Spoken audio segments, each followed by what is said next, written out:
माता गंगा के जन्म की कथा भाग 2 में दोस्तों आप लोगों का स्वागत है। दोस्तों, जब महाराज सगर को बहुत दिनों तक अपने पुत्रों की सूचना नहीं मिली तो उन्होंने अपने तेजस्वी पौत्र अंशुमान को अपने पुत्रों तथा घोड़े का पता लगाने के लिए आदेश दिया। वीर अंशुमान शस्त्रों से सुसज्जित होकर उसी मार्ग से पाताल की ओर चल पड़ा जिसे उनके चाचाओं ने बनाया था। मार्ग में जो भी पूजनीय ऋषि मुनि उन्हें मिलते उनका यथोचित सम्मान करके अपने लक्ष्य की ओर विषय में पूछता हुआ उस स्थान तक पहुंच गया जहां पर उसके चाचाओं की भस्मीभूत शरीरों की राख पड़ी थी और पास ही यज्ञ का घोड़ा चल रहा था। अपने चाचाओं की भस्मीभूत शरीरों को देखकर उससे बहुत दुख हुआ। उसने उनका तर्पण करने के लिए जलाशय की खोज की, किंतु उसे कहीं जलाशय दिखाई नहीं पड़ा। तभी उनकी दृष्टि अपने चाचाओं के मामा गरुड़ पर पड़ी। उन्हें सादर प्रणाम करके अंशुमान ने पूछा कि बाबा जी, मैं इनका तर्पण करना चाहता हूँ। पास में यदि कोई तालाब या सरोवर है तो कृपा करके उसका पता बताइए। यदि आप इनकी मृत्यु के विषय में कुछ जानते हैं तो वह भी मुझे बताने की कृपा करें।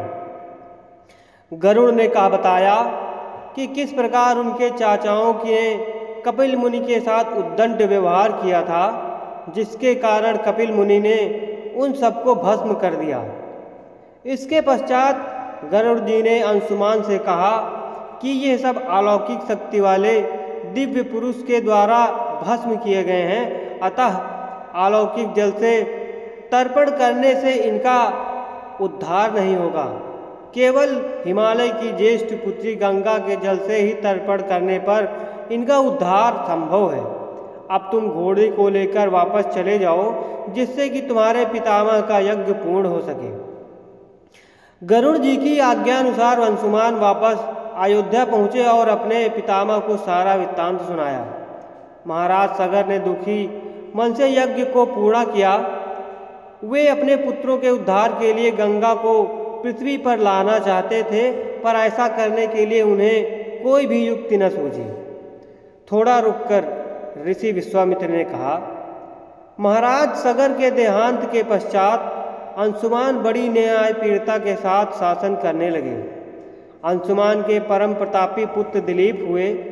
दिलीप के वयस्क होने पर अंशुमान को राज्य का भार सौंपकर हिमालय की कंदराओं में जाकर गंगा को प्रसन्न करने के लिए तपस्या करने लगे, किंतु उन्हें सफलता नहीं प्राप्त हो पाई और उनका स्वर्गवास हो गया।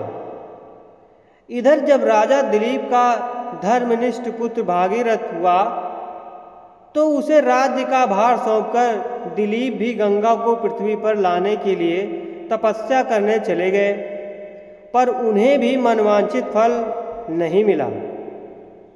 भागीरथ बड़े प्रजावत्सल नरेश थे, किंतु उनकी कोई संतान नहीं थी। इस पर वे अपने राज्य का भार मंत्रियों को सौंपकर स्वयं गंगावतरण के लिए गोकर्ण नामक तीर्थ स्थान पर जाकर कठोर तपस्या करने लगे। उनकी अभूतपूर्व तपस्या से प्रसन्न होकर ब्रह्मा जी ने उन्हें वर मांगने के लिए कहा।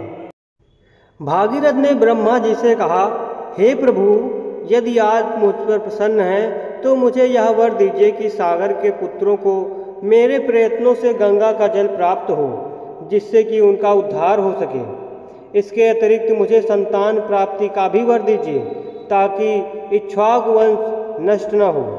ब्रह्मा जी ने कहा, संतान का तेरा मनोरथ शीघ्र ही पूर्ण होगा, किंतु तुम्हारे मांगे गए प्रथम वरदान को देने में कठिनाई यह है कि जब गंगा जी वेग के साथ पृथ्वी पर अवतरित होंगी तो उनका वेग को पृथ्वी संभाल नहीं सकेगी।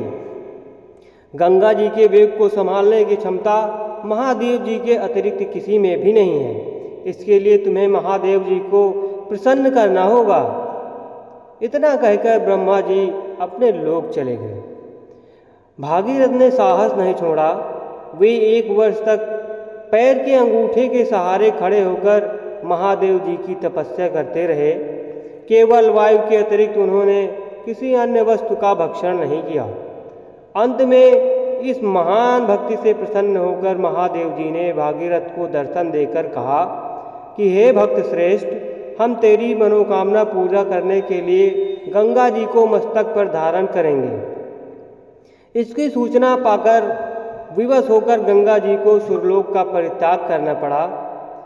उस समय वे सुरलोक से कहीं जाना नहीं चाहती थी, इसलिए वे यह विचार करके कि मैं अपने प्रचंड वेग से शिव जी को बहाकर पाताल लोक ले जाऊंगी, वे भयानक वेग से शिव जी के सिर पर अवतरित हुई।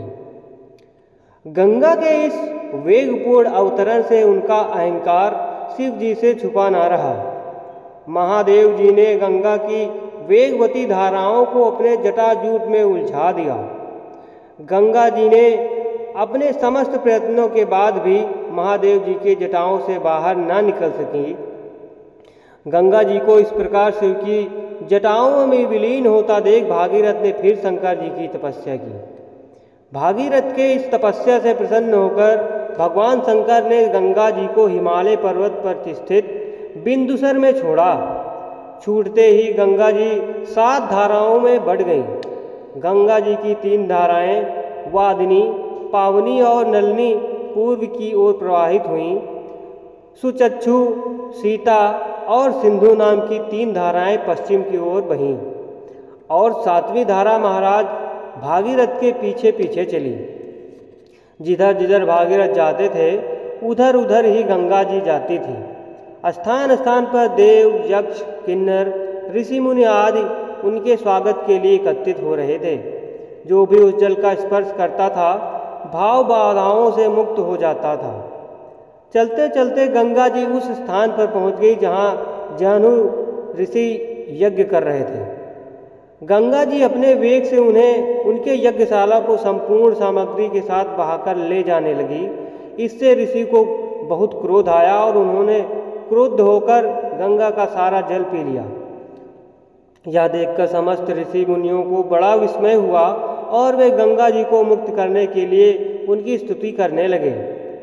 उनकी स्तुति से प्रसन्न होकर जानो ऋषि ने गंगा जी को अपने कानों से निकाल दिया और अपनी पुत्री के रूप में उन्हें स्वीकार किया। तब से गंगा जाह्नवी कहलाने लगी। इसके पश्चात वे भागीरथ के पीछे चलते चलते समुद्र तक पहुंच गई और वहां से सागर के पुत्रों का उद्धार करने के लिए रसातल में चली गई। उनके जल के स्पर्श से भस्मीभूत हुए सागर के पुत्र निष्पाप होकर स्वर्ग को गए। उस दिन से गंगा के 3 नाम हुए, त्रिपतगा, जाह्नवी और भागीरथी। दोस्तों, इस कहानी का पहला पार्ट की कहानी सुनने के लिए हमारे चैनल को सब्सक्राइब करके बेल आइकन को दबाएं। अगर ये कहानी आपको अच्छी लगी हो, रोचक लगी हो तो वीडियो को लाइक करें, शेयर करें और हमारे चैनल को सब्सक्राइब करके बेल आइकन को दबाएं ताकि ऐसी रोचक कहानियों की नोटिफिकेशन आपको मिले सबसे पहले। धन्यवाद।